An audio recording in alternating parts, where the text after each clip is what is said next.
Mes bien chers frères,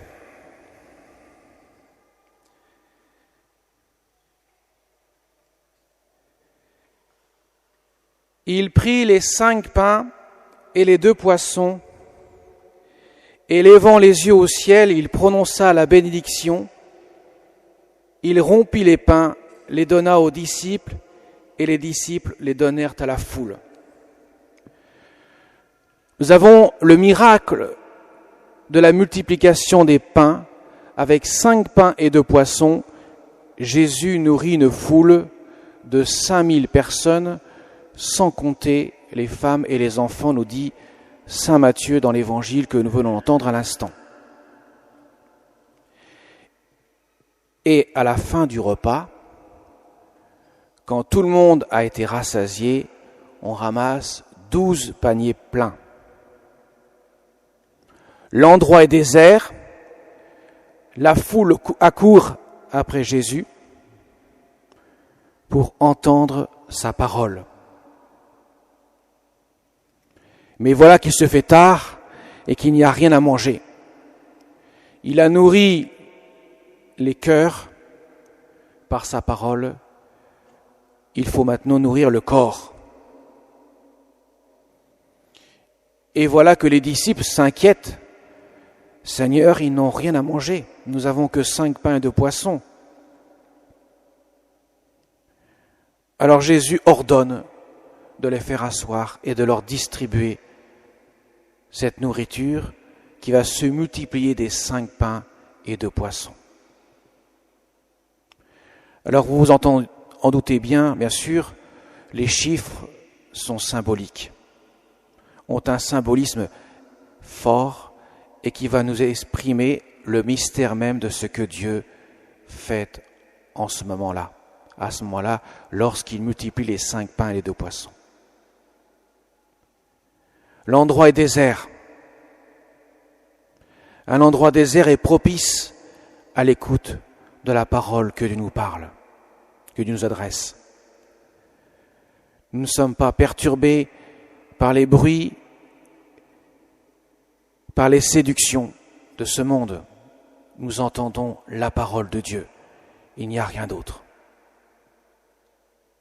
Mais Jésus vient nourrir plus profondément notre cœur. Il veut nous donner une parole qui est la nourriture de la vie éternelle. Et le moment est idéal pour le manifester par ce miracle des pains et des poissons. 5 pains. Le pain, c'est la nourriture de base de l'homme, ou du moins pour une partie de l'humanité. Et c'est ce que Jésus va utiliser dans le sacrement de l'Eucharistie. Dans quelques instants, je dirai, ou plutôt Jésus dira les paroles à travers ma voix, « Ceci est mon corps livré pour vous ». Et le pain va cesser d'être du pain et deviendra le corps du Seigneur.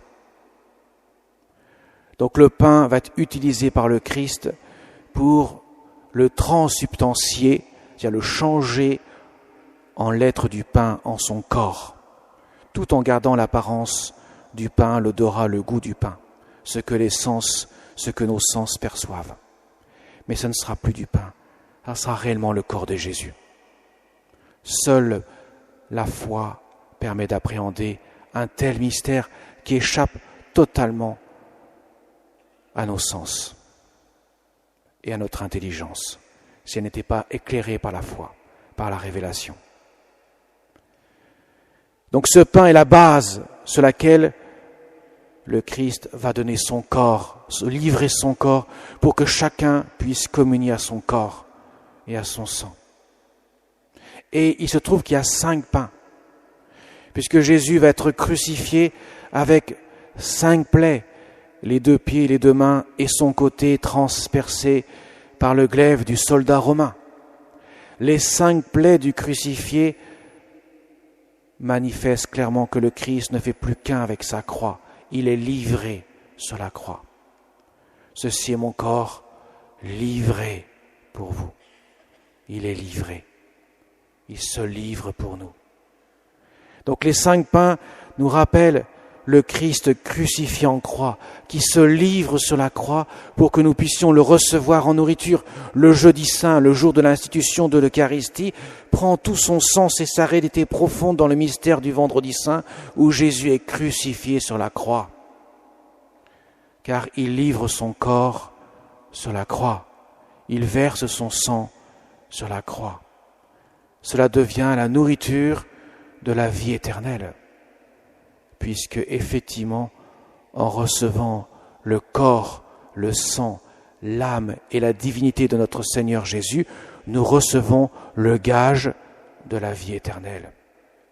Jésus veut nourrir notre cœur éternellement. En nourrissant des 5 pains, la foule de 5000 personnes, Jésus veut dire « Je viens vous nourrir de mon corps, de mon sang, de mon âme, de ma divinité, je veux vous nourrir de la vie éternelle. Je suis l'aliment de la vie éternelle. En me mangeant, vous recevez la vie éternelle. Celui qui mange ma chair et boit mon sang aura la vie éternelle, dit Jésus. Un mystère incompréhensible pour beaucoup de ces Juifs contemporains de Jésus, beaucoup d'entre eux, beaucoup de disciples du Seigneur, qui vont déserter le Seigneur quand il va dire clairement ces paroles. Nous l'avons dans l'évangile de Saint Jean. 2 poissons.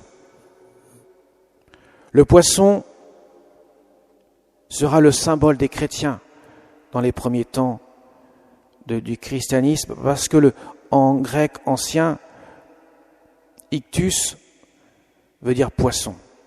Et ictus, ce sont les 5 premières lettres de Jésus-Christ, Fils de Dieu Sauveur. Jésus est Dieu et il est Sauveur. Ce terme ictus va désigner le Christ. On fera un poisson pour désigner les chrétiens, mais aussi pour désigner le Christ, pour désigner l'abondance de la vie que le Christ donne aux chrétiens. Pourquoi 2 ? Parce que Jésus est Dieu et homme. La double nature de Jésus, Dieu et homme. Il est Dieu éternellement, Fils éternel du Père, la seconde personne de la Sainte Trinité, égale en tout à son Père et l'Esprit Saint. Et il s'est fait homme, il est entré dans le cours du temps. Il a pris une chair humaine et une âme humaine pour donner son corps en nourriture. Son humanité devient ainsi l'instrument de notre salut. Il lui fallait une humanité pour la crucifier sur la croix. Sans cette humanité, Jésus, Dieu, n'aurait pu donner sa vie.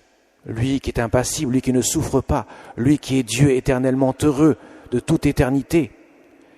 Il lui fallait une humanité à offrir. Il fallait rejoindre l'homme dans son humanité, âme et corps, pour la donner par amour pour nous. Les 5 pains, Jésus en croix, crucifié.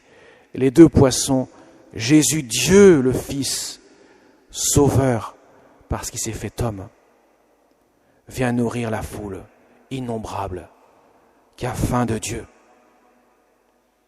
Après l'avoir nourri de sa parole, il le nourrit de son corps, de son sang, de son âme et de sa divinité. Nous avons en quelque sorte la description du mystère de la messe. Nous entendons la parole de Dieu, puis nous recevons le corps du Seigneur. Et voilà qu'à la fin, nous rassemblons de tous les restes de la nourriture, de cette multiplication des 5 pains et 2 poissons, nous rassemblons 12 paniers pleins. Les 12 paniers pleins que les disciples, les apôtres, les futurs apôtres du Seigneur vont ramasser, signifie l'Église qui repose sur ces 12 colonnes que sont les apôtres. Autrement dit, Jésus donne son corps et son sang à son épouse, l'Église, dont il s'est uni à tout jamais sur le bois de la croix. Il a livré son corps, son sang, à son épouse, l'Église, parce qu'il l'aime d'un amour éternel. Mes chers amis, nous sommes aimés d'un amour éternel par Dieu. Quand nous sommes baptisés, quand nous avons été baptisés, quand nous recevons le baptême, nous recevons le mystère de l'épouse. Nous devenons membres de l'épouse du Christ. Jésus vient nourrir son épouse, l'Église, de son amour. Au final, les 5 pains et les 2 poissons signifient l'amour de Dieu pour les hommes. Il vient les nourrir. Il a un amour tellement attentionné pour chacun d'entre nous, malgré nos souffrances, nos épreuves, qu'il a pris sur lui lorsqu'il est mort sur la croix, avant même de mourir, dans son agonie, dans sa flagellation, dans son couronnement d'épines, dans les insultes et les mépris qu'il reçut, sans compter l'épreuve douloureuse de porter cette croix à laquelle il s'est uni à tout jamais, pourrait-on dire. Eh bien, Jésus nous aime. Il nous donne son amour. Il est invisible, certes. Nous voyons nos épreuves, elles qui sont visibles. Mais Jésus, sur la croix, quand il a pris nos épreuves et nos souffrances, qui à ce moment-là étaient invisibles, dans son cœur, il les a prises. Il a livré sa vie. Il a aimé jusqu'à dire « Père, entre tes mains, je remets mon esprit ».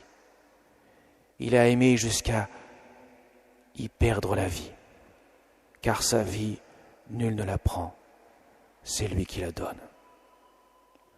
Voyez la profondeur de ce mystère. Et lorsque nous sommes en présence du mystère de l'Eucharistie, dans quelques instants, le point essentiel de l'Eucharistie, de ce grand mystère, ne se voit pas. Il est mystérieux. La consécration, lorsque le prêtre dit « ceci est mon corps, ceci est mon sang », à ce moment-là, la double consécration, du pain qui vient le corps du Seigneur, du vin qui vient le sang du Christ, cette séparation corps et sang signifie la mort même du Christ en croix sur l'autel. À ce moment-là, nous sommes en présence du sacrifice du Christ en croix. Nous devenons contemporains de ce mystère de la croix. Nous sommes comme immergés dans ce mystère pour que nous puissions recevoir tous les bienfaits de son amour. Mes chers amis, à chaque fois que nous participons à l'Eucharistie, à chaque fois, nous participons au mystère du Christ qui déverse sur l'humanité sa miséricorde. Il vous rejoint au plus profond de votre âme. Ce moment est très important à la consécration. Voilà pourquoi seul le prêtre parle d'ailleurs. Vous n'entendez rien d'autre. Vous n'avez qu'à vous unir à Jésus qui s'offre sur la croix. Ne le laissez pas seul. Soyez avec Marie, sa maman, Saint Jean, Marie-Madeleine, Marie femme de Cléophas. Soyez présents avec eux au pied de la croix pour vous unir à Jésus, pour accueillir, recueillir son amour. Il vous aime jusqu'à en mourir. Il n'y avait pas de plus grande preuve d'amour que Dieu pouvait laisser à ses disciples. Rien de plus grand, de plus beau que cet instant suprême. Et pourtant, c'est un instant d'horreur, puisque l'homme a crucifié Jésus sur la croix. Les Romains, les Juifs, ceux qui étaient là, se moquent déversent leur haine, déversent toute la force de leurs mains en le flagellant, en appuyant la couronne d'épines sur sa tête. Et c'est à ce moment-là que Jésus se livre. C'est à ce moment-là que Jésus fait connaître au cœur qui s'ouvre à sa grâce le mystère insondable de son amour. Voyez mes chers amis, on dit il est grand le mystère de la foi après la consécration. Il est grand, il est énorme. Dieu va jusque-là. La folie de Dieu va jusqu'à se donner sur une croix, instrument de torture le plus horrible qui soit de l'époque romaine, pour que l'homme puisse recevoir son amour, pour que l'homme puisse avoir une preuve, si tant est qu'on puisse dire que c'est une preuve, que Dieu l'aime profondément. Il aurait pu choisir autre chose pour livrer son amour. Il a voulu aller jusqu'à l'extrémité. Et tant d'hommes, de saints, que les siècles vont donner, vont justement aller parfois jusqu'à l'extrémité dans l'épreuve, en versant leur sang pour le Christ, car lui-même a versé son sang pour nous. Ce n'est pas de la folie humaine, c'est un mystère d'amour. Vous, parents,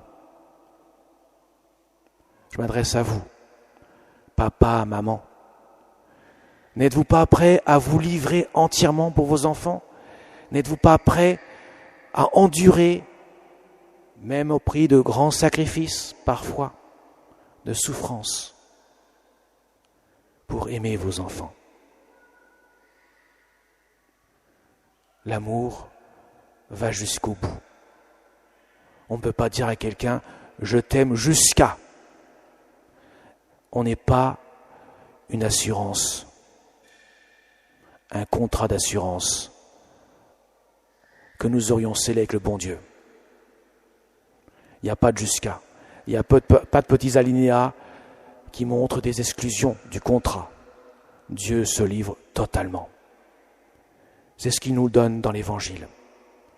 Alors mes chers amis, avec la Vierge Marie, qui est là au pied de la croix, avec les saints de tous les temps, demandons-leur de nous aider à avoir ce recueillement devant son corps et son sang, devant son âme et sa divinité, devant ce mystère d'amour qu'il adresse à chacun d'entre nous. Il nous aime, il nous rejoint au plus profond de notre vie pour que nous puissions goûter les délices de son amour. Amen.